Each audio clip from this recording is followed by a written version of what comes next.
It darkens shadows over Europe. By David Jolly and Raphael Minder. New data Monday showing record jobless rates in the Eurozone underscored the pain inflicted by the slowing world economy and the financial problems plaguing many of the countries that share the euro currency. Unemployment in the 17-member euro area rose to 11.4% in August, Eurostat, the statistical agency of the European Union, reported from Luxembourg. The agency also revised the figure for June and July to 11.4%, up from the previously reported 11.3%, which was already a record level for the region since the introduction of the euro in 1999. The jobless numbers, which compare with the August rate of 8.1% in the United States, suggest that Europe's recession is deepening, despite the continued efforts of policymakers and finance ministers to cure the region's malaise. Unemployment in Greece and Spain, currently the Eurozone's most economically troubled members, reached new euro-era highs. And as both countries move ahead with plans for even tougher austerity budgets, Greece to appease its international creditors, Spain to potentially clear the path for European aid, their job outlooks could worsen further. Visiting Madrid on Monday, Olli Rehn, the European Commissioner for Monetary Affairs, said Europe stood ready and willing to act in response to a possible bailout request from Spain. Greece had an unemployment rate of 24.4% in June, the latest month for which data were available. Spain, meanwhile, still had the region's highest jobless rate, at 25.1% overall, and an even bigger problem among young people. Nearly 53% of Spaniards under age 25 were classified as unemployed in August. Youth unemployment, especially if prolonged, threatens to harm the self-esteem and economic potential of young people now and in the future. Jonathan Todd, a spokesman for the European Commission, said in a statement Monday after the release of joblessness figures. This could also pose a serious threat to social cohesion and increase the risk of political extremism, he said. Single quote EU institutions and governments, businesses and social partners at all levels need to do all they can to avoid a lost generation, which would be an economic and social disaster.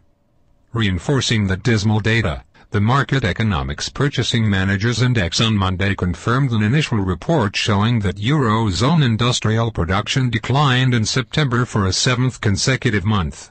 Jennifer McKeown, an economist with Capital Economics in London, noted in a report that while the economic strain was being felt most heavily at the periphery of the Eurozone, in places like Spain and Portugal, the situation is bad in the core, too, with the French jobless rate at 10.6%. Last week the government of France said the number of jobless people had passed 3 million for the first time since 1999. The data Monday suggests that the industrial sector is experiencing a sharp downturn, Ms. McKeown wrote, and with unemployment at a record high, the outlook for the consumer sector is gloomy, too. She estimated that the gross domestic product of the Eurozone would shrink 2.5% next year. Mr. Rehn, of the European Commission, met Monday with the Spanish Prime Minister, Mariano Rajoy, and the Economy Minister, Luis de Guindos, but refused to speculate afterward whether the Spanish government would be pushed into asking for more European help to meet its debt financing obligations. Still, Mr. Rehn urged Madrid to make further efforts to overhaul its economy, saying that Spain must continue the reform of its pension system, as well as align the retirement age more closely to today's longer lifespans. Mr. Rehn's visit came after the Spanish government last week presented a budget for 2013 that would include additional spending cuts. Spain had also released an independent assessment of its troubled banking sector, estimating that the biggest Spanish banks would need as much as $59.3 billion, or $76.5 billion, in additional capital. In June, Eurozone finance ministers agreed to make available as much as $100 billion to help prop up Spanish banks. Spanish officials indicated late last week that they might soon request around $40 billion of that money. Mr. Rajoy also has been weighing, since early September, whether to tap into a new bond buying program announced by the European Central Bank. His hesitancy stems from concerns that European lenders would require Madrid to make even deeper cuts than those foreseen in his latest budget proposal.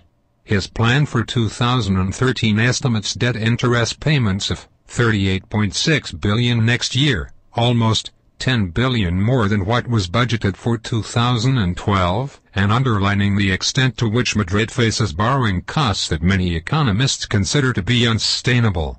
So far, Mr. Rajoy seems intent on buying time, hoping that Spain's borrowing costs remain relatively stable in the debt markets. That could enable his government to delay or avoid asking for help from the ECB bond buying program, whose main purpose would be to help keep a lid on the interest rates that investors demand to hold Spanish debt. But Spain's debt challenges are not likely to go away soon. In addition to the budget problems of the central government, 17 regional governments are also struggling to meet deficit targets.